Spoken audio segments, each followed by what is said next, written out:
We are going to see the product rule and quotient rule of differentiation. Before that, let me just quickly tell you about some theorem that d by dx of a constant value, any constant value, is going to be 0, like d by dx of 5. This is a constant value, it's going to be 0. Also, if we take the differential or differentiation of a function, and we have a constant here along with this function with multiplicative property, that is, it is multiplied by this, you can take this c outside and you can divide this d by dx, and then 5x square is a function, for example, 5 you can take outside. In x square you can do, x square is nx raised n minus 1, so x, 5 into 2 into x, that is 10x will come.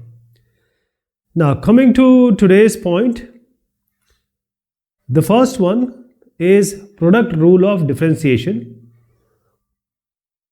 So this is product rule of differentiation. What does it do? We have two different functions, they are multiplied, and then you have to find out the differentiation or derivative of this combined value. So d by dx of two functions, one function, let us say fx, the other function is gx. So what we are intending to do is differential of two functions which are multiplied together. So how do we do this?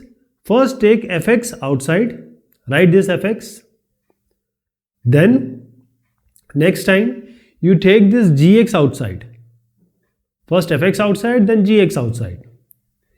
Then what is remaining? If you take fx outside, gx will remain. So d by dx of gx. Similarly, when you take gx outside, it will be d by dx of fx. So this is the product rule of or for differentiation. Let me give you an example. It will be better to understand with an example. So we have x sin x. We have a question, example, x sin x. Now we have to use the product rule. So x is fx and sin x is gx. So these are two separate functions and we have to find out the differentiation of these two or this combined value. So as I said, let us take fx outside first. So x we are taking outside, d by dx will be of sin x, then plus, now you can take this sin x outside, and now differentiation of what will be done, x is remaining, so x will be done. So this is the product rule we have applied, and now let us see the value x. Sin x is cos x, d by dx of sin x is cos x, then sin x is already there, and d by dx of x is 1. d by dx of x is 1. So here x, so cos x plus sin x, this is the product rule we have applied. Now coming to one more important aspect of differentiation, we are going to use it for multiple questions after this. So we have quotient rule for differentiation. So QUOTIENT, quotient rule for differentiation. So if fx and gx are two differentiable functions such that this gx is not equal to 0, the function which is in the denominator is not 0, then we have to show, or we have to write like this, d by dx of fx by gx. Gx should not be 0. So what we'll do, first we'll take gx, take in the denominator and square it. Gx and just square it. This is, now same thing, gx, you have to start with gx now. You have to start with gx. So gx, now same multiplication type thing you have to do, product type you have to do with a negative sign. So gx, so dx, gx, now what will be inside d by dx? It's fx. Now as I said, just change the sign, negative, it will be negative. Negative, now take fx outside and d by dx of gx. So this is the formula of quotient rule for differentiation. So we have to start with the denominator, square it, put it in the denominator, we have to start with the gx. Whichever is the denominator, you have to start, and then you know how to do this. Just flip it. Okay. So we'll take one more example for this quotient rule to elaborate. So let us take a function called e raise x by 1 plus sin x. E raise x plus by 1 plus sin x. So now this is e raise d by dx. If we have to find out, this ex is your fx and 1 plus sin x is your gx.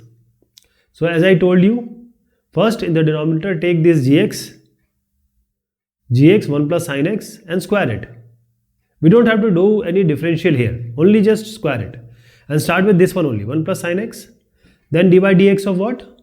The g, because ex is remaining, so ex, now negative sign, subtraction, and since we have done already this thing, ex, so take it outside, and now 1 plus sin x has to be differentiated. So let me take this 1 plus sin x and d by dx of ex, or d by dx of ex is ex only. So just write e to the power x minus e raise x, and d by dx of 1 plus sin x. How to do this? 1 plus sin x, 1, d by dx of 1 plus d by dx of sin x. So d by dx of constant is 0 and d by dx of sin x is cos x. Sin x is cos x. So just cos x, and now you can have this, let us do it. You can take e raise x common and it will be 1 plus sin x minus cos x. What I am suggesting is multiply ex inside, ex plus ex sin x minus ex cos x, and now you can take ex common from each term. So e raise x you take common, you will be having 1 plus sin x minus cos x and divided by, it was already there, 1 plus sin x whole square. Okay, so this is the final result. So what we have seen is product rule and quotient rule of differentiation. Thank you so much and take care of yourself.